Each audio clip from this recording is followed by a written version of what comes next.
Today we're going over the most evil punishments in history. And look, I need to warn you, this one's going to get rough.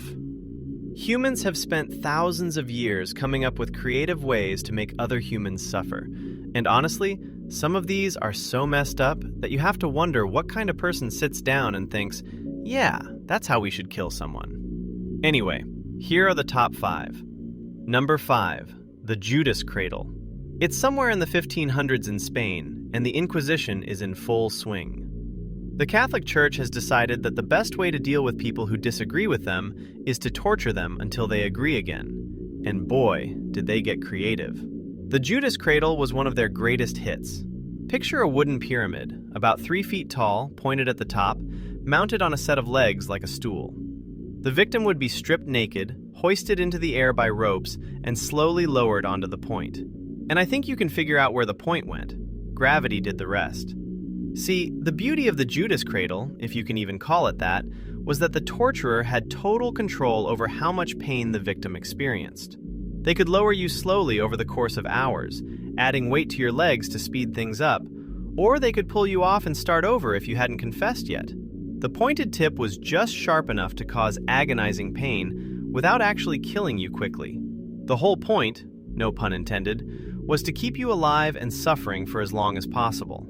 And here's the part that really sends it over the edge. They never washed the thing between victims. So even if the pyramid itself didn't kill you, the infection from the last dozen people who sat on it probably would. That wasn't an oversight, that was a feature. The Inquisitors knew exactly what they were doing. They just genuinely did not care. Sessions on the Judas Cradle could last anywhere from a few hours to several days. Some records suggest that particularly stubborn prisoners were subjected to multiple sessions over the course of a week, being pulled off just long enough to recover slightly before being lowered back down again. Most people confessed to whatever they were accused of pretty quickly. Heresy, witchcraft, conspiring with the devil. Yeah, sure, I did all of it. Just get me off this thing. And honestly, can you blame them? What's wild is that the Inquisition kept detailed records of their torture methods. They were bureaucrats about it. They literally had paperwork for how long someone sat on the pyramid. It's like filling out a timesheet, but for human suffering. The Judas Cradle was also sometimes used alongside other methods. They'd combine it with sleep deprivation, keeping the victim suspended just above the tip so they couldn't rest. Every time they started to drift off, they'd slip down and impale themselves a little further. The whole process was designed to break a person's mind before their body gave out. By the time most prisoners reached day 3, they would confess to literally anything. Witchcraft, heresy, plotting to kill the Pope, didn't matter if it was true, they just wanted it to stop. Number 4, the Brazen Bull.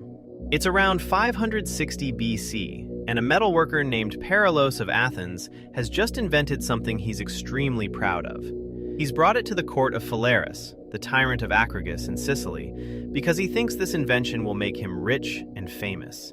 It's a hollow bronze statue of a bull, life-sized, with a door in the side big enough for a person to crawl through. And that's exactly what it's for. You lock someone inside the bull, light a fire underneath it, and the bronze slowly heats up until the person inside is literally roasted alive. But here's the part Paralos was really excited about. He'd installed a series of tubes and stops inside the bull's head that converted the victim's screams into what sounded like the bellowing of an actual bull. So while someone was being cooked alive inside this thing, spectators on the outside would hear music. Paralos demonstrates the acoustic system to Phalaris, expecting praise and a fat paycheck. Phalaris is impressed. So impressed, in fact, that he decides the best way to test the invention is to lock its creator inside. And so Paralos of Athens becomes the first person ever executed in his own creation. There's a lesson in there somewhere about not building torture devices for tyrants, but I feel like it should be obvious. Phalaris reportedly used the Brazen Bull extensively throughout his reign. He was eventually overthrown by his own people, and in a twist that would make even the Greek gods nod in approval, he was executed inside the very same bull. The thing basically came full circle, which is kind of poetic if you ignore how absolutely horrifying it is. The heat inside the bull could reach temperatures hot enough to slowly cook a person over the course of an hour or more. Your skin would blister and peel. your blood would begin to boil. Your organs would slowly shut down one by one. And the whole time, the only sound anyone outside could hear was the gentle lowing of a bronze cow. Ancient entertainment was absolutely wild. Some ancient writers claim the bones of the victims would turn a sort of jewel-like color from the heat, and that Phalaris actually had them made into bracelets. Whether that's true or just ancient propaganda designed to make the guy look even worse, I honestly don't know.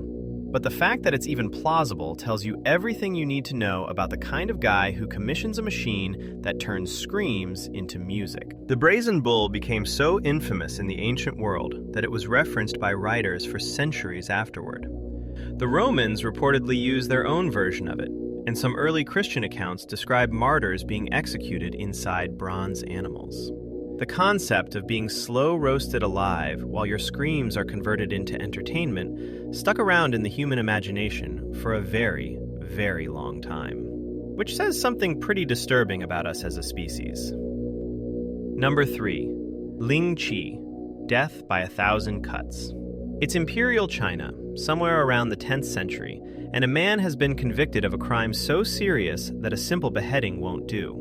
The emperor has ordered Lingchi, a punishment so brutal that even in a world where people were regularly fed to lions for entertainment, this one stood out. Lingchi translates roughly to death by 1,000 cuts, and the name is not an exaggeration. The victim would be tied to a wooden post in a public square, and then, piece by piece, a trained executioner would begin slicing small strips of flesh from their body. The key word there is small. This wasn't a hack job. The executioner was a professional whose entire job was to keep you alive and conscious for as long as humanly possible.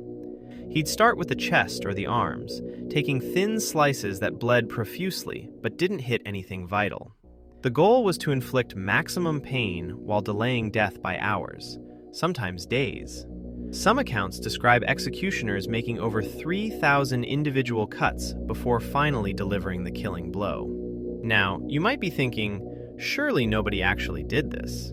But Lingchi was used in China for nearly 1,000 years, from the Tang dynasty all the way up until 1905. We know it was real because there are photographs. Actual photographs from the early 1900s showing victims mid-execution. The images are so disturbing that they've been studied by philosophers and academics trying to understand the limits of human cruelty.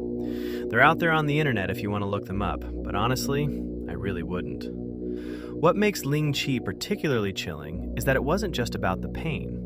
In Chinese culture, the body needed to be whole for the afterlife. By cutting someone to pieces, you weren't just killing them. You were destroying their soul's chance at peace in the next world. It was a punishment that extended beyond death itself. That's a level of cruelty that goes past physical and becomes genuinely existential. The punishment was typically reserved for the worst offenses: treason, mass murder, crimes against the emperor.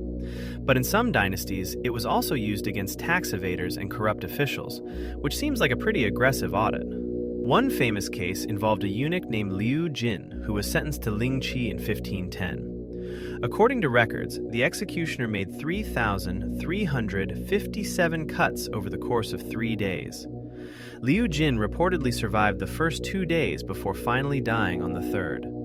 The execution was carried out in a public market while vendors continued selling vegetables around him. Just another Tuesday in Imperial China, apparently. Number 2. The Blood Eagle. It's the 9th century somewhere in Scandinavia, and a Viking warrior has just captured the man who killed his father. He's been waiting years for this moment. A simple death would be too merciful. This calls for something special, something his father's spirit can watch from Valhalla and know that his death has been properly avenged. This calls for the Blood Eagle. Now, there's been debate among historians about whether the Blood Eagle was actually performed, or if it was just something the Norse poets made up to sound tough. But multiple sagas describe it in enough detail that most scholars believe it probably happened at least a few times. And here's how it supposedly worked. The victim would be placed face down. A blade would be used to cut open the skin along the spine. Then, one by one, the ribs would be hacked away from the backbone and pried outward until they stuck out from the body like wings, while the victim was still alive and breathing. And then, as a final touch, the lungs would be pulled out through the opening and draped over the exposed ribs. The wings would flutter as the victim took their last agonizing breaths, creating the image of a bloody eagle. The most famous account comes from the saga of Ragnar Lothbrok. When Ragnar, one of the most legendary Viking warriors of all time, was captured and killed by King Aelle of Northumbria by being thrown into a pit of snakes, his sons vowed revenge. When they finally captured Aelle, they performed the blood eagle on him. The sagas describe Aelle's back being carved open while he was still very much alive, his ribs cracked and spread, his lungs pulled out and laid upon his shoulders. Whether every detail is historically accurate or not, the fact that the Vikings told these stories to each other as examples of what happens when you mess with the wrong family tells you a lot about the culture. This wasn't a punishment for petty crime. This was reserved for the kind of insult that could only be answered with the most savage, theatrical form of execution imaginable. You didn't just kill your enemy, you turned his body into a message. Some historians have argued that the blood eagle is just a misinterpretation of poetic language in the sagas, that phrases about carving an eagle on someone's back were metaphorical, not literal. But other scholars point out that the Norse had plenty of perfectly normal ways to describe killing someone, and they specifically chose to describe this process in graphic, step-by-step detail across multiple independent sources. At some point, you have to accept that maybe, just maybe, these guys actually did it. The Vikings were many things, but subtle was not one of them. One thing that makes the blood eagle even more disturbing is the ritual aspect. Some accounts describe the executioner rubbing salt into the open wound while the ribs were being spread apart. Whether this was to add to the pain or had some kind of religious significance, nobody's really sure. But the blood eagle wasn't just an execution, it was a ceremony, a sacrifice to Odin. The victim wasn't just being killed, they were being offered to the gods as proof that their killer was worthy of their father's legacy. When you think about it from that perspective, the cruelty wasn't a bug, it was the entire point. Number 1, Scaphism, the boats. And finally, we've arrived at what is quite possibly the worst way any human being has ever been killed. This one comes from ancient Persia, roughly around the 5th century BC. It's called Scaphism, and even after researching all 5 of these punishments, this is the only one that genuinely made me feel sick. Here's how it worked. The victim would be stripped naked and placed inside a hollowed-out wooden boat. A second, identical boat would be placed on top, creating a shell with the person's head, hands, and feet sticking out through holes cut into the sides. So far, not great, but nothing you can't handle. Just wait. The executioners would then force-feed the victim a mixture of milk and honey until they developed severe diarrhea. Then, they'd smear more milk and honey all over the exposed parts of their body, their face, their hands, their feet, paying special attention to their eyes, ears, mouth, and genitals. Then, they'd take this human milk and honey sandwich and set it adrift in a stagnant swamp. And then they'd wait. The honey and milk would attract every insect in the area. Flies, ants, wasps, beetles, all of them swarming around the exposed flesh, feeding on the sweet mixture, laying eggs in every crevice they could find. The diarrhea pooling inside the boats would breed maggots and more insects that would begin eating the victim from the inside out. All while the person was still alive, still conscious, still being force-fed milk and honey every day by their captors to make sure they didn't die of dehydration too quickly. The most detailed account we have comes from the Greek historian Plutarch, who describes a Persian soldier named Mithridates who was executed this way after accidentally killing the Persian prince Cyrus the Younger. According to Plutarch, Mithridates lasted 17 days before he finally died. 17 days of being slowly consumed alive by insects while floating in a swamp, unable to move, unable to escape, unable to do anything but scream. By the time his captors finally pried the boats apart, his body had been so thoroughly consumed that there was barely anything recognizable left. His flesh had been eaten away. His organs were filled with insects. He had essentially been digested alive. What makes Scaphism uniquely horrifying compared to every other punishment on this list is the time. The Brazen Bull kills you in an hour. The Blood Eagle is over in minutes. Even Lingchi, as slow as it is, caps out at about 3 days. Scaphism kept people alive and suffering for over 2 weeks. 2 weeks of insects burrowing into your body, eating you alive from the inside out, while your captors showed up every morning with more milk and honey to keep the cycle going. It wasn't just a punishment, it was a project. And that right there, is the worst thing humans have ever done to another human being. And that's really saying something considering the competition. Anyway, the next time you think you're having a bad day, just remember, at least nobody's putting you in a boat full of honey. Probably.